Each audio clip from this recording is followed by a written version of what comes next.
Vi skal bruge konstantantråd. Vi tager konstantantråden, vikler omkring en kuglepind, så vi får en fjeragtig ting. Laver en helt almindelig forbindelse, batteri, krokodillenæb, over til konstantantrådet, krokodillenæb fra konstantantrådet, tilbage til batteri, og se om der kommer varme i. Tag tid på det, og jo, der kommer meget varme, man kan ikke røre ved det, hvis man sætter plastik på, som vi gør her. Man kan se, der kommer et mærke, det er meget varmt. Det smelter plastikken, så det er for varmt. Efter cirka 5 minutter begynder varmen at aftage i konstantantrådet, og der er gået cirka 5 minutter og 33 sekunder. Batteriet det er til gengæld varmt.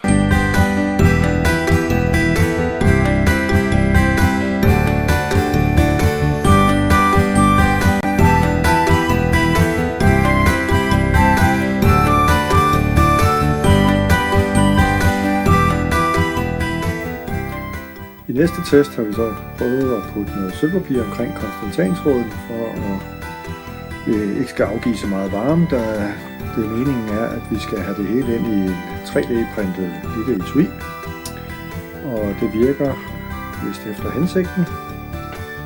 Jeg prøver at putte det på plastik igen, for at se om nogle mærker, og ikke nogle mærker, så med hensyn til varme er det godt nok.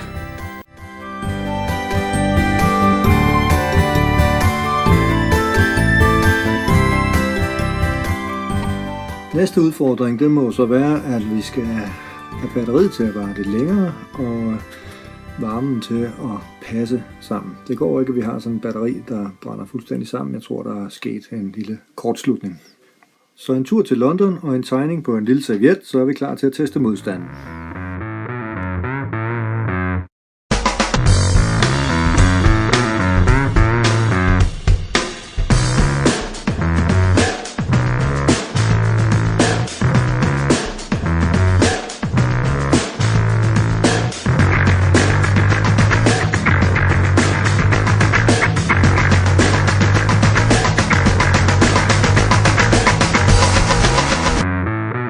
Desværre ingen varmeafgivelse i konstantantråden. Modstanden de må være for kraftige. Prøvede at finde flere hos fysiklærer og snakke med flere fysiklærer. Men jeg måtte i gang med etuiet alligevel. Ikke noget gør ved det. Tell it like it is and bridge the gap between old school hits and this new wave of rap bags. I don't take sides, I spit fact and it's at a real point when I rip tracks. I see friction between two extremes. Picture a new artist just getting into things. They only know what's out now, so to get their start, they use what's hot as their benchmark and imitate it as best they can and only get so far like water in a dam. On the other hand, realize the 90s are gone. Understand every era needs a sound to reflect on. But things don't change, they only progress and come back to where they started like a bird to a nest. Either way, don't sit and hate cause you can't relate. Don't sit and hate cause you can't relate. When you're not good, when we